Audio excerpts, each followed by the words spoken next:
On a scorching summer afternoon in a supermarket parking lot, a 14-year-old homeless black boy stumbled upon a baby locked inside a car under the blazing sun. No one listened to his desperate pleas for help. As the minutes passed and the baby grew weaker, he made the brave decision to break the window and save her life. He was arrested, accused of a crime, until the truth came to light. What he didn't know was that this act of courage would change his life forever. Before we dive in this story, let us know where you're watching from. We love to hear your thought. The parking lot behind the supermarket was a flat ocean of white lines and metal roofs, stretching wide under a ruthless southern sun. The air shimmered above the asphalt, and the heat rising from the ground felt like it could melt rubber soles. Car alarms chirped now and then, carts rolled lazily across the lot, and people moved quickly between AC-blasted vehicles and the automatic doors of the store. It was early afternoon, too hot for standing around, too bright for comfort. Most folks kept their heads down, eyes shaded, moving with purpose. Nobody noticed the boy with the plastic bag. Jalen Porter was 14, thin and tall with dark skin that gleamed with sweat, his t-shirt stained and clinging to his back. His hair was short and uneven, cut by hand weeks ago. His sneakers were scuffed down to their fabric, the heels split open. He didn't look like he belonged, not to them anyway, and people made that clear. A woman locking her Lexus turned her back when he walked by. A man in golf clothes muttered, "Damn kids," without even looking up. Another shopper gave a wide berth, clutching her purse tighter as he passed. Jalen didn't flinch. He was used to that. He moved slowly along the row of cars, picking up cans and bottles near trash bins, checking under bumpers. He wasn't stealing, just trying to find enough recyclables to earn a few bucks. Enough for some food, maybe water. Then he heard it, a faint sound, soft and sharp at once, like a tiny animal. He froze, listening. It came again. A muffled cry. He turned and looked toward the sound. 2 rows over, a silver SUV sat under direct sunlight, windows up tight, no shade. Inside, behind the glass, was a baby, a little girl. Her face was flushed, her hair damp and stuck to her forehead. Her small hands twitched, her eyes squeezed shut as she whimpered and kicked in her car seat. The engine was off, the car was locked. Jalen stepped closer, his chest tightening. He looked around. No one else had noticed. A couple chatted by their trunk loading groceries. A man sat in his trunk scrolling his phone. Nobody looked at the SUV. He backed away and started walking fast toward the guard shack at the lot's edge, a small box with tinted glass and a rotating fan stuck in the window. Inside sat a heavy-set white man in a tan uniform, eating a sandwich with one hand and holding a crossword puzzle in the other. Jalen knocked hard on the glass. The guard scowled and slid the window open just a crack. "What?" "There's a baby," Jalen said, breathing fast. "In that car, the silver one. She's locked in. The windows are up. She's crying." The guard looked him up and down. "You trying to mess with someone's car, kid?" Jalen blinked. "No, sir, I'm not. She's in there for real. She looks real bad." The guard didn't move. His jaw tensed. "I've seen you around, picking through trash like some damned stray. You think this is a joke? You pulling a scam?" Jalen's voice rose, desperate. "Please, sir, just look. Just come see." The guard slammed the window shut. "Get lost before I call someone who'll do more than talk." Jalen stood there, stunned, then turned away, heart pounding, fists clenched. As he walked, he looked back at the SUV. The baby was still there, still moving, but slower. Her face was wet, her lips trembling. No one else seemed to care. And the heat kept pressing down. Jalen paced the edge of the lot, eyes darting between the sliding doors of the supermarket and the SUV baking under the sun. He didn't know how long the baby had been inside, but it had already felt like forever. The car hadn't moved, and neither had the child. Her cries had faded. That scared him more than the crying. He stood near a row of shopping carts, watching people come and go, trying to spot someone who looked like they belonged to that silver SUV. But the crowd was constant. Men in polos, women with gym bags, families pushing overflowing carts. None of them looked panicked. None seemed to be missing a baby. Jalen wanted to shout, to scream, to stop everyone in their tracks and make them see what was happening. But every time someone met his eyes, they either looked away or tightened their faces into that same expression he'd known his whole life. That look that said, "Not my problem, not his place." He walked closer to the entrance, standing just far enough to avoid attention from store security. His shirt clung to him now, heavy with sweat. He was dizzy, but he kept watching, hoping the mother would come out. Maybe she'd just forgotten, maybe it was an accident. But minutes kept slipping past like water through his fingers. He glanced at the SUV again. Still no movement. Still no one. The baby's head now slumped slightly to one side, her little hand pressed weakly against the window. Jalen's stomach flipped. He approached a woman loading bags into her minivan and pointed quickly toward the SUV. "Ma'am, excuse me. There's a baby in that car. I think she's in trouble. Can you help?" But she didn't let him finish. She pulled her child closer and snapped, "Back off!" Her eyes darted to his clothes, his skin, then back to her phone. She didn't even glance toward the SUV. Jalen stepped back, shoulders stiff, breath caught in his throat. Another woman passed by, a younger one with headphones in. He raised his hand and said, "Please, miss, there's a baby in that silver car." She didn't even pause, just kept walking. A man walking his shopping cart to the return rack caught Jalen's eye for a moment, and Jalen tried again. "Sir, do you know if someone called for help?" "There's a baby in that," but the man cut him off with a tight glare and said, "Not my kid," then walked away. The clock inside Jalen's head ticked louder with every step people took away from him. The heat made everything sharper. His heartbeat, the pressure behind his eyes, the frustration climbing into his throat. He turned, walked halfway to the SUV again, and saw the baby squirm weakly. Her movements were slower now, like she didn't have the strength to cry anymore. Her face was a deep shade of red. Jalen pressed his fingers to his temples. His legs felt shaky. He crouched low behind a sedan, just out of sight from the guard shack. He could still see the SUV. It hadn't changed. It had been 20 minutes, maybe more, and nothing had changed except the growing silence in the car. He didn't know what else to do. His heart was pounding, the heat pressing in like walls around him. He whispered, "Think." Then louder, to himself, "You gotta do something." His fingers curled into fists. He glanced back toward the guard shack. The man was inside again, sipping from a bottle of soda, his face behind a newspaper. No one was watching. Jalen looked again at the SUV. The glass shimmered. The baby didn't move. And suddenly he didn't care who watched. He didn't care if they blamed him or yelled or worse, because if that baby didn't make it out, none of it would matter. He crouched slowly, picked up the concrete. His hands were shaking, but his grip was tight. Not yet, he told himself. Not until you have to.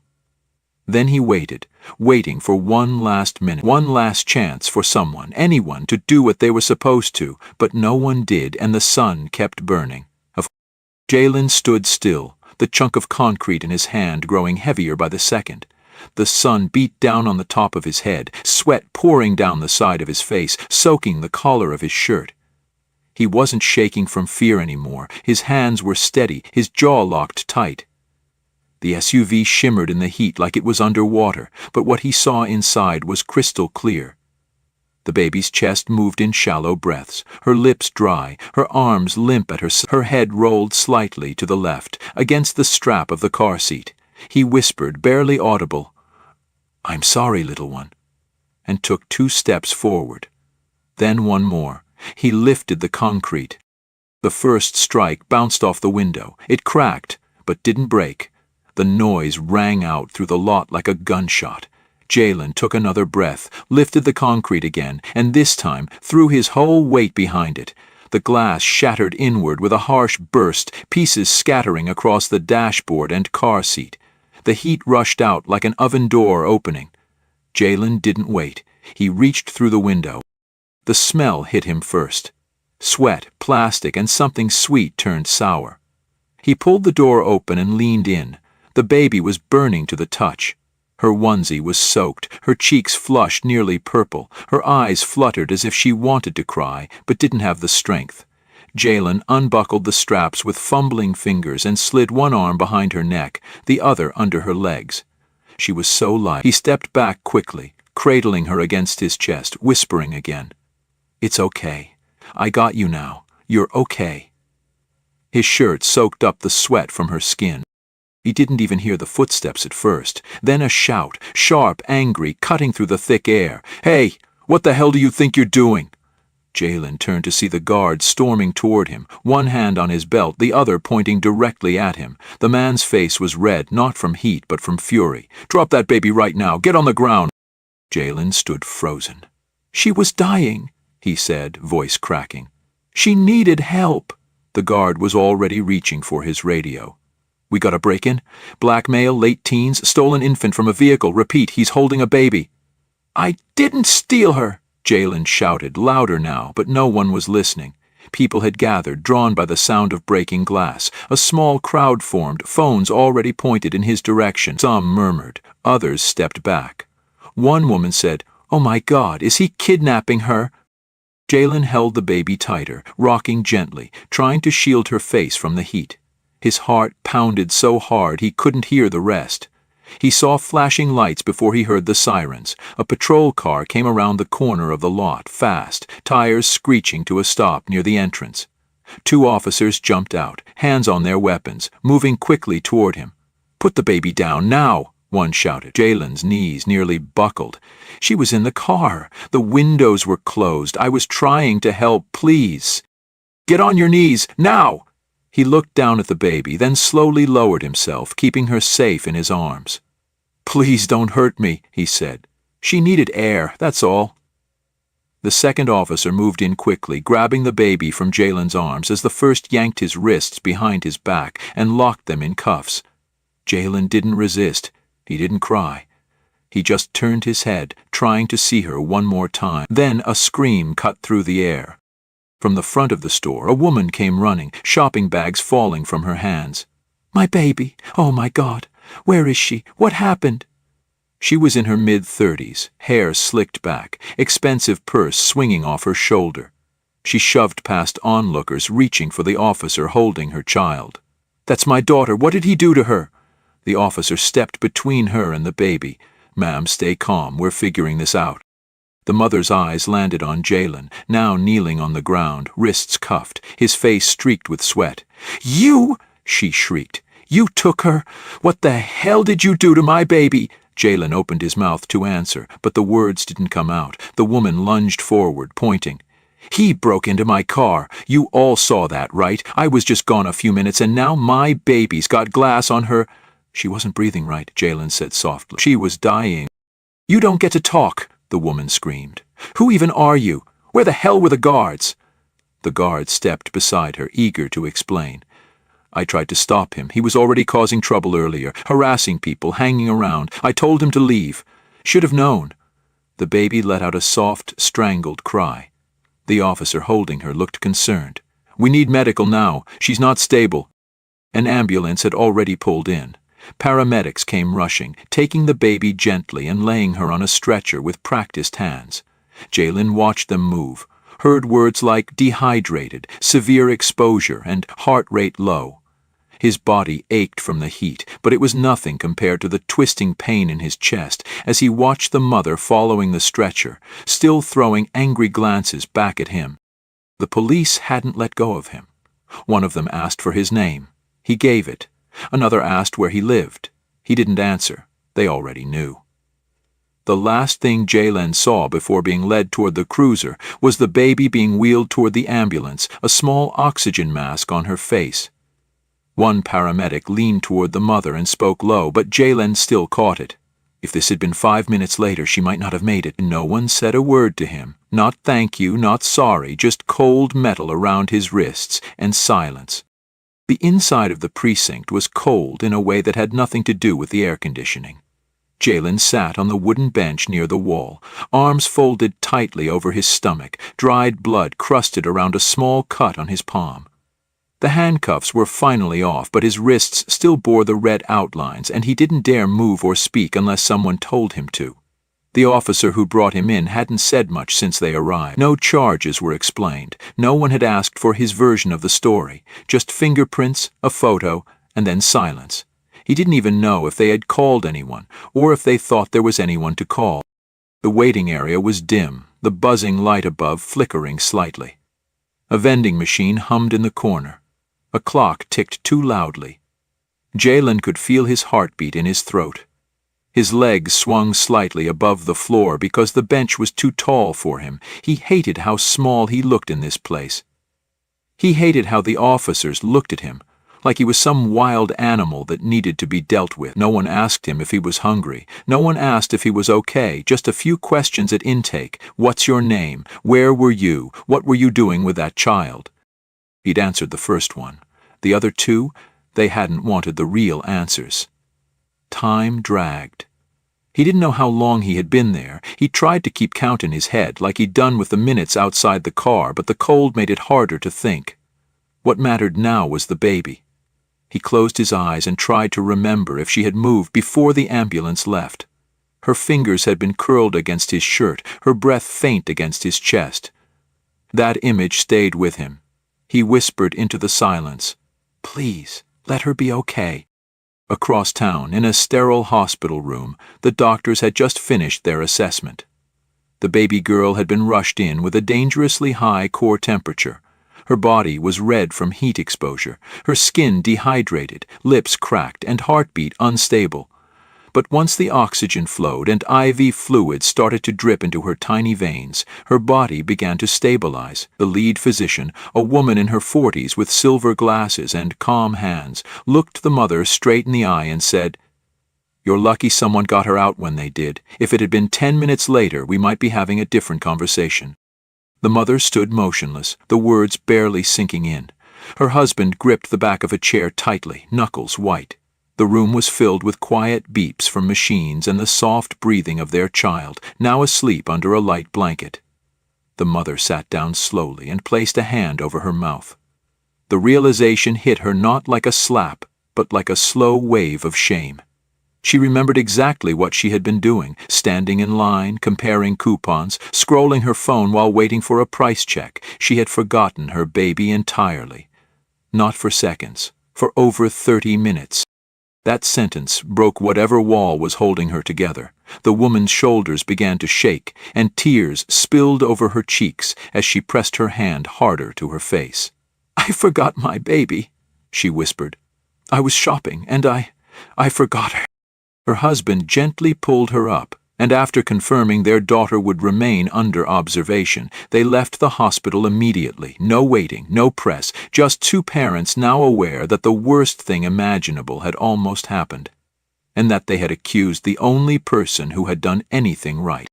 Back at the station, Jalen was still sitting in the same spot, eyes blank, stomach cramping. He didn't even look up when the door opened, but the officer at the desk did. A moment later, footsteps echoed down the hall. A tall man in a suit entered first, followed closely by the woman who had earlier screamed at Jalen and blamed him for everything. Now she looked like a ghost, makeup smudged, eyes red, lips trembling. Behind them, an officer spoke into the phone to call the watch sergeant.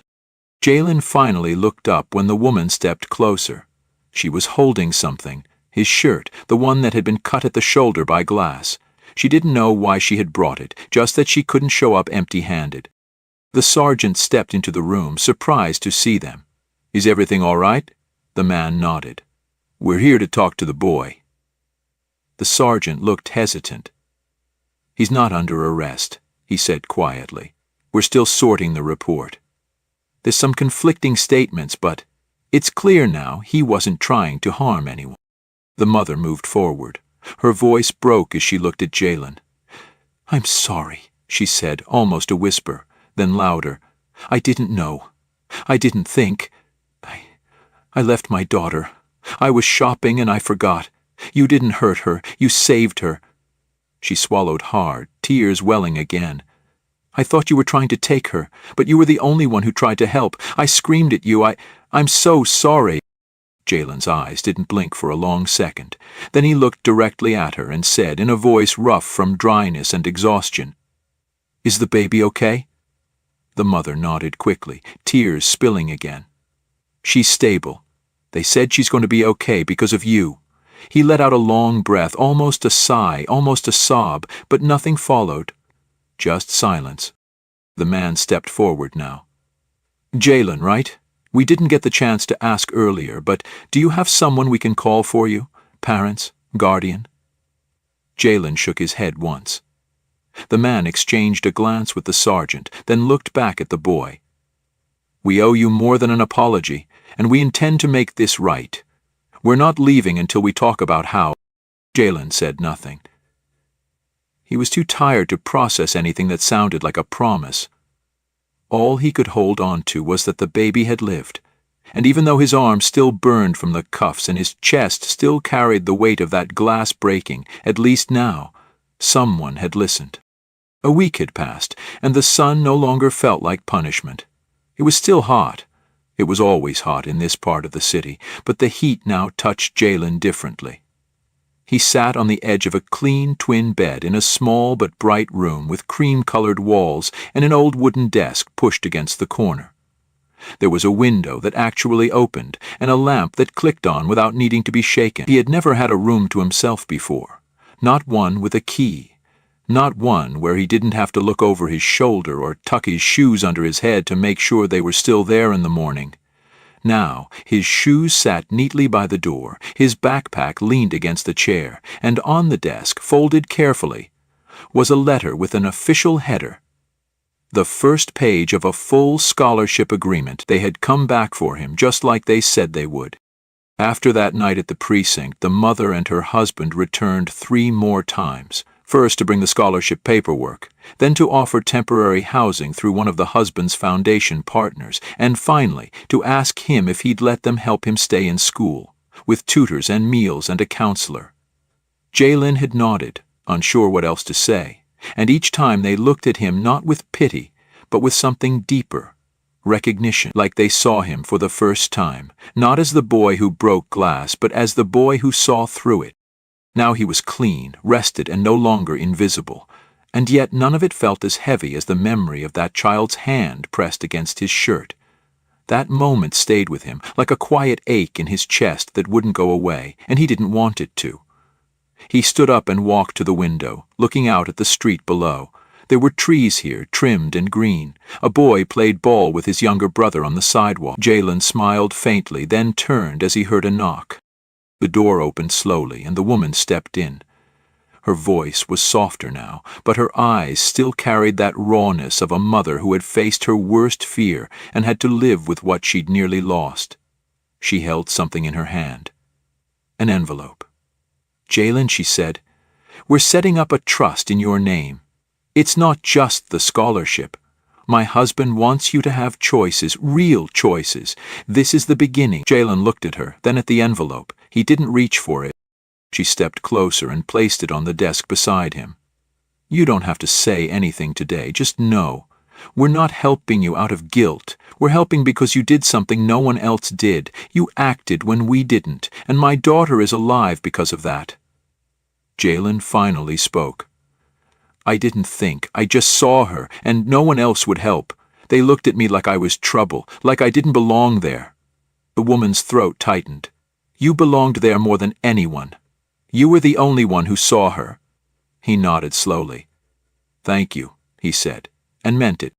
Later that afternoon, he stood outside the building, holding a photo. It was old and a little faded, a picture of his mother, taken years ago before she passed. She had that same quiet strength in her eyes and a half-smile that always made him feel safe. Jalen looked at the photo for a long time. The wind stirred gently around him, lifting the edge of his shirt. He whispered, I didn't let her die, Mama. I did something right. Then he slipped the photo into his pocket and walked back inside. Behind him, the sun dipped lower, casting soft gold across the street, and in that light, the boy with dust on his shoes and scars on his palms became something else. Not just a kid from nowhere, not just a name on a file, but a reminder that sometimes the smallest hand can be the one that saves everything, and that a broken window isn't always a crime. Sometimes It's a door opening to the life someone never thought they deserved. Join us to share meaningful stories by hitting the like and subscribe buttons. Don't forget to turn on the notification bell to start your day with profound lessons and heartfelt empathy.